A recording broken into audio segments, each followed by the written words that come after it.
কেন middle management বাদ পড়ছে? খেয়াল করেছেন প্রায় সব ইন্ডাস্ট্রিতে মিডল ম্যানেজারদের বাদ দেওয়া হচ্ছে এআই এর যুগে, কিন্তু কেন এমন হচ্ছে? প্রথম কারণ হচ্ছে যে খরচ কমানো।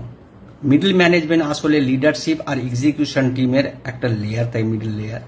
আর যখন অর্থনীতি চাপের মধ্যে থাকে তখন কোম্পানি ভাবে এই অতিরিক্ত লেয়ার কি সত্যি দরকার এই এআই এর যুগে, যেখানে অটোমেশন খুব ইজিলি হয়ে যায়। দ্বিতীয় কারণ, এআই আর অটোমেশন সব বদলে দিচ্ছে। আগে ম্যানেজার্স যেসব কাজ করতেন, রিপোর্ট বানানো, ট্র্যাকিং, কোঅর্ডিনেটিং, এখন সফটওয়্যার খুব সহজেই করে ফেলছে।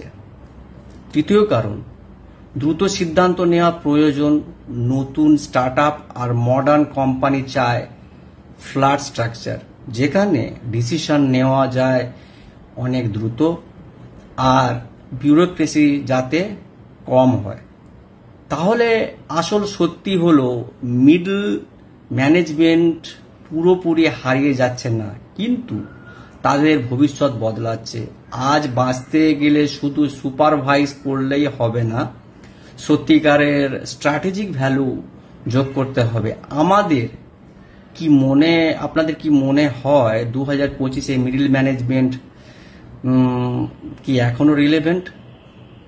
আপনি কমেন্ট করতে পারেন, আমার সঙ্গে 1-to-1 কনসালটেশন বুক করতে পারেন টপ মেন্টর।